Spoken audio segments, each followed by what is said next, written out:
Espresso, événement professionnel organisé en vue de booster ses affaires de façon responsable.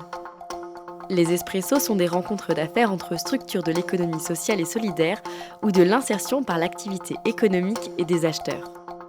Elles permettent, oui, de boire un café, mais surtout de rencontrer des acheteurs et recruteurs afin d'établir de nouveaux partenariats et créer de nouvelles opportunités. Vous prendrez bien l'espresso ? Je suis Thierry Julien, je suis le directeur d'Eiffage Construction Auvergne, qui est une entreprise de bâtiment.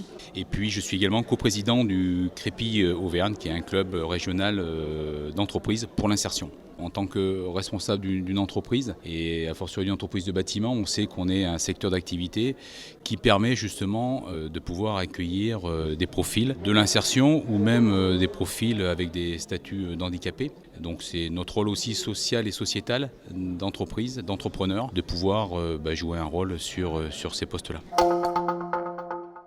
Quel est votre regard sur l'entreprise adaptée ? Le regard sur l'entreprise adaptée, je pense qu'on a tous besoin des uns des autres pour pouvoir régler certaines situations qui ne sont pas toujours évidentes. Donc on a ces entreprises-là qui ont un vrai savoir et qui permettent justement de faciliter l'approche, notamment sur des secteurs ou des entreprises qui sont peut-être un peu plus ignorantes sur des sujets comme ça. On a besoin de ces compétences-là.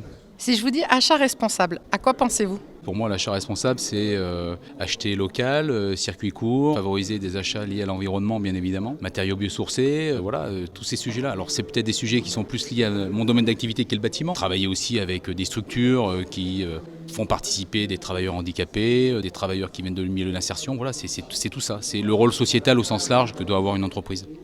Comment essayez-vous professionnellement de contribuer à un monde de l'entreprise plus responsable ?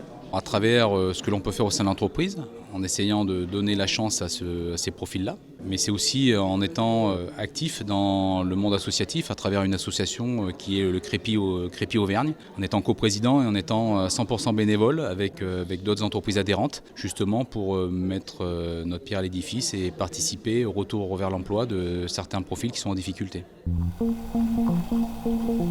Espresso. Je m'appelle Pauline Petot, je suis la directrice de la CRES, Chambre régionale de l'économie sociale et solidaire. Alors nous, on est co-organisateurs de cette journée aux côtés de différents partenaires, donc d'abord des partenaires publics, l'État, la région, le département du Puy-de-Dôme, mais aussi des partenaires privés qui sont des réseaux de l'insertion par l'activité économique et du travail adapté et qui souhaitaient promouvoir l'offre de services de leurs entreprises. Les attentes, c'est de pouvoir faire se rencontrer des entreprises qui recherchent des services et puis d'autres qui en proposent, et puis aussi de casser un peu les barrières qu'on peut avoir souvent entre l'insertion par l'activité économique et les grosses entreprises un peu classiques. Donc on avait vraiment envie de pouvoir faire venir des entreprises emblématiques du territoire comme Michelin, Eiffage, Vinci et puis d'autres entreprises qui sont très dynamiques sur le territoire, les mettre en relation avec des entreprises de l'insertion du travail adapté qui peuvent leur proposer des services divers et variés parce que ces grosses entreprises, elles sont consommatrices de plein de services et qu'en fait, il y a plein d'entreprises sur le territoire qui peuvent y répondre. Si je vous dis achat responsable, à quoi pensez-vous ?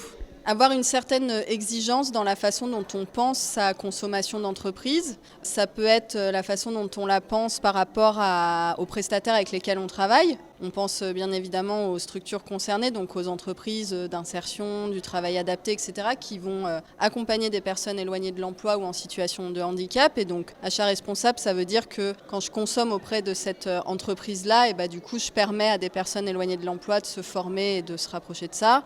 Ça peut être aussi une façon de réfléchir en termes de bilan carbone, par exemple, et de se dire que on va essayer de privilégier le local et que plutôt que de faire intervenir une entreprise qui va être à plus de 100 km, peut-être qu'autour de moi, il y en a qui proposent le même service. Et là, en plus, on a fait d'une pierre deux coups parce que c'est des entreprises puy-de-dômoises et de l'insertion et du travail adapté, donc parfait. Quel est votre regard sur l'entreprise adaptée ? Je trouve que c'est une bonne façon de pouvoir intégrer des personnes en situation de handicap sans forcément les présenter comme des travailleurs différents parce que c'est vraiment des entreprises qui proposent un service qui est le même que le voisin et qu'en fait, si on ne regarde pas l'étiquette entreprise adaptée, on ne le sait pas. Et je trouve que c'est très bien de pouvoir faire la preuve par l'exemple et de montrer que c'est des entreprises qui sont comme les autres finalement et que les salariés en situation de handicap, c'est des salariés comme les autres. et que les entreprises fonctionnent pareil. Comment essayez-vous professionnellement de contribuer à un monde de l'entreprise plus responsable ?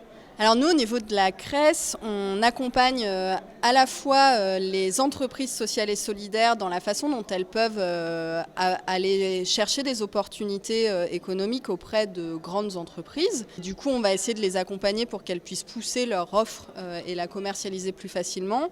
Mais les entreprises de l'économie sociale et solidaire, elles sont aussi consommatrices de services. Donc elles peuvent aussi aller chercher des prestataires au sein de notre réseau d'entreprises. Et puis on essaye aussi de sensibiliser les acheteurs à la façon dont ils peuvent penser différemment leur achat socialement responsable. Vous prendrez bien un espresso ?